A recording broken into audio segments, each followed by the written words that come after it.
They've got a taste on them, exactly the same as the one you get out of the shop. And the nutritional value on these, I think it's about 2,400 kilojoules, which rates at about 3 times that of beef steak from an energy point of view. It's really good food.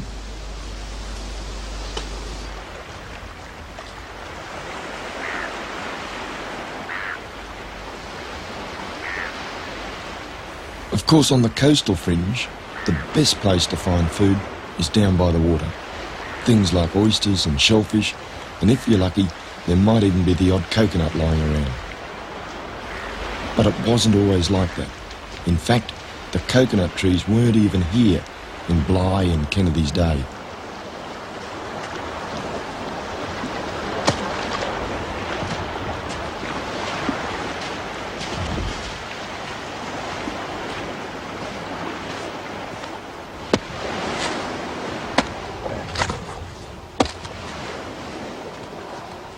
These coconuts shouldn't really be opened this way because these are the green ones. And you don't normally open a green coconut like I'm doing this, but I just did it because it'll give you some idea of the structure of the nut. That's the outside husk, and there's the inside nut, and that's the part we're after. Of course, coconuts weren't always to be found along the coastline here. If we go back to old Bligh's diary, he says over there in Restoration that he looked along the coastline, but he could find no nuts anywhere. And there's a good reason for that. What used to happen was when the coconuts were washed ashore, possibly from New Guinea or the Solomons or wherever they came from, the Aboriginals would come down the beach, grab hold of the nuts and eat them straight away, long before they ever germinated up here along the coastline. These coconuts you see here were in fact planted by the missionaries who established the old Lockhart River Mission. I'll just get into this nut a bit more because get rid of that rubbish, that stuff too. I think I might chop this with a machete because there's a point inside here to be made, and it's the juice. The juice in this nut is in fact quite sterile. And over in the Solomons today, they're using that juice in there for straight intravenous drip. See if I can cut this nut because they're fairly, ooh, there we go, fairly tight. Butchered that. There we go. There's all the milk in it now. Machete. You can see the milk out there now.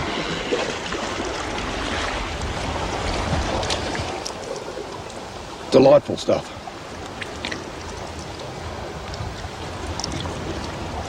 I reckon you could probably ferment it too.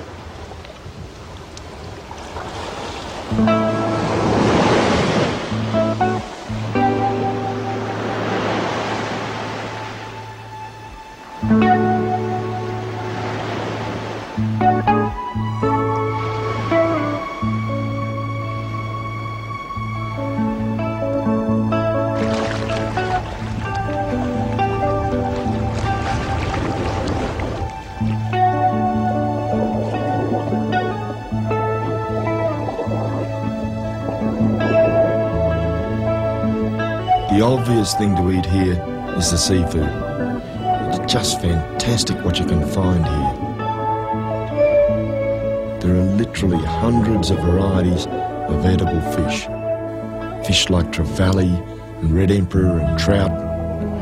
And what I think's the best prize of all, crayfish.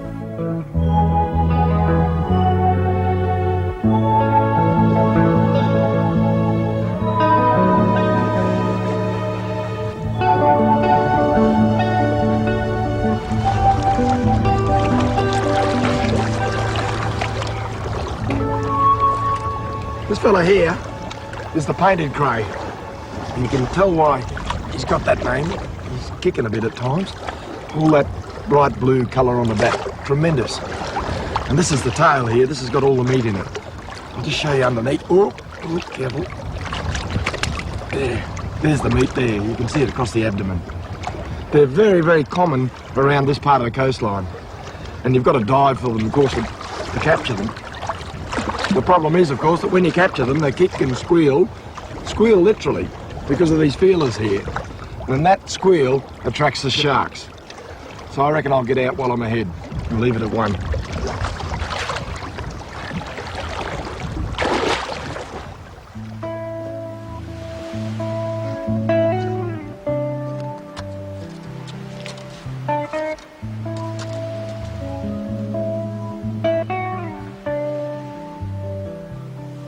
The one thing I've learned over all the years that I've been doing this work is that you've got to roll with the country. You've got to be part of it. You've got to fit into it.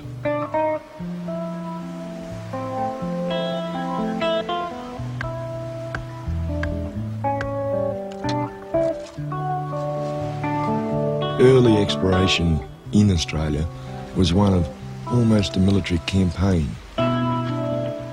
The individuals took on the exploration with an aggression, an arrogance.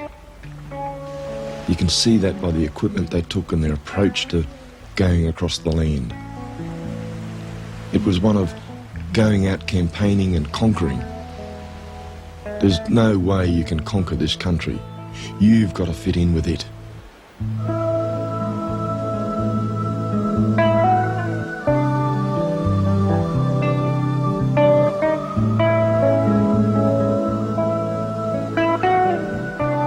Aboriginal people have taught me these lessons which have stood me in good stead, lessons that I now appreciate and understand, and I can understand why they themselves operate the way they do.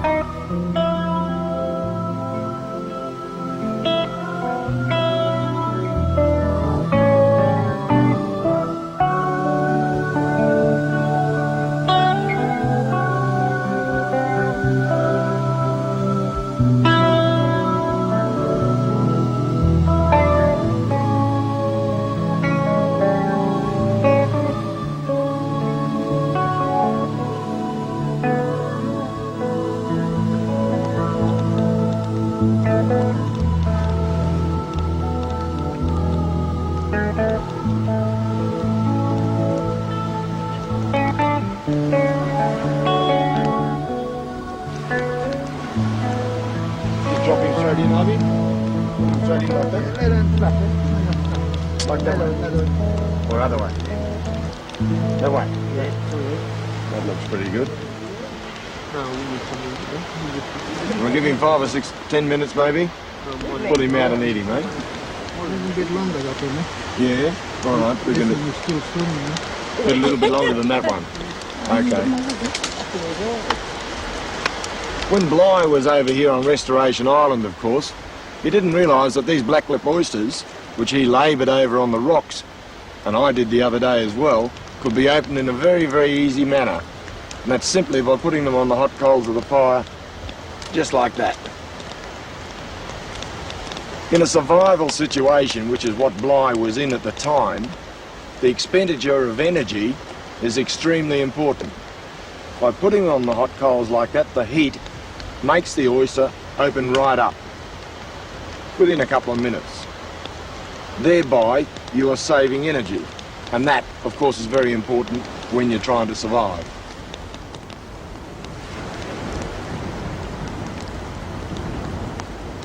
It's hard to imagine, just sitting here now, that that sort of thing could ever matter. But when you really are struggling to survive, that kind of knowledge could save your life.